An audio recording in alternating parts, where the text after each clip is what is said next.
श्री शिव महापुराण षष्ठी कैलाश संहिता अथ विंशोऽध्यायः। यतियों के क्षोर स्नान आदि की विधि तथा अन्य आचारों का वर्णन। सुब्रह्मण्य बोले, हे वामदेव, हे महामुने, अब मैं क्षोर तथा स्नान विधि कहता हूँ, जिसके करने से यति की तत्क्षण परम शुद्धि होती है।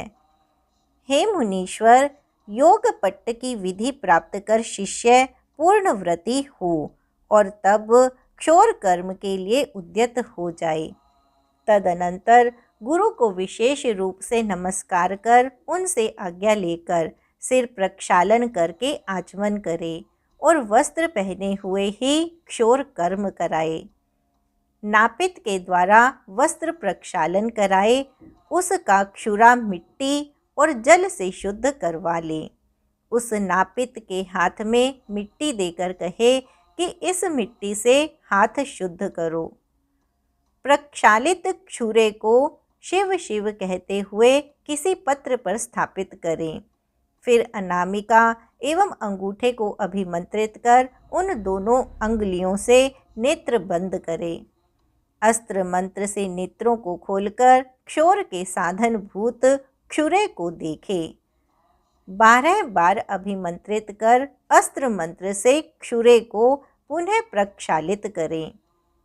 प्रणव का उच्चारण कर यति नापित के हाथ में क्षुरा देकर दाहिनी ओर से क्षोर क्रिया कराए। उस समय आगे के कुछ बालों को कटवाकर पुनः समस्त बालों का वपन करवा ले। एक पत्ता भूमि पर रखकर उसी के ऊपर बालों को रखे। उन्हें पृथ्वी पर नहीं रखना चाहिए। मूछ और हाथ पैर के नाखून भी कटवा लेना चाहिए। इसके बाद बेल, पीपल, तुलसी आदि वृक्षों के स्थान की मिट्टी का संग्रह करें। 12 बार जल में डुबकी लगा किनारे पर जाकर बैठे। किसी शुद्ध स्थान पर उस मृत्तिका को रख करके उसके 3 भाग करके पुनः 1 के 3 भाग करे एवं अस्त्र मंत्र द्वारा उसका प्रोक्षण तथा अभिमंत्रण करे। उसमें से 1 भाग मृत्तिका लेकर दूसरे हाथ में भी उसे रखकर 12 बार हाथों में लेप कर प्रत्येक बार जल से दोनों हाथों को धो डाले। 1 भाग को दोनों पैरों में और शेष 1 भाग को मुख में तथा हाथ में क्रम से लगाकर जल से धोकर पुनः जल में प्रवेश करे। इसके बाद मिट्टी के दूसरे भाग को लेकर 12 बार क्रमशः सिर से मुख पर्यंत लेप कर बार बार गोता लगाए और तट पर जाकर 16 बार कुल्ला करके 2 बार आचमन करे।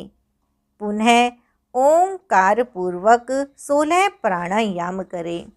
इसके बाद अन्य मृत्तिका को लेकर उसके 3 भाग करके उनमें से 1 भाग के द्वारा कटी शोच और पाद शोच करके 2 बार आचमन करे और मौन हो प्रणव मंत्र से 16 बार प्राणायाम करे। फिर दूसरे भाग को लेकर उसे उरु देश पर रखकर प्रणव से 3 भाग करे। पुनः प्रोक्षण कर उसे 7 बार अभिमंत्रित करे।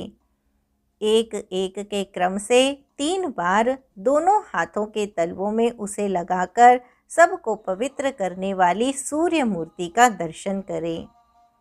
बुद्धिमान शिष्य स्वस्थ चित्त होकर मिट्टी लेकर दाहिने हाथ से बाईं काख तथा बाएं हाथ से दाहिनी काख में उसे लगाए।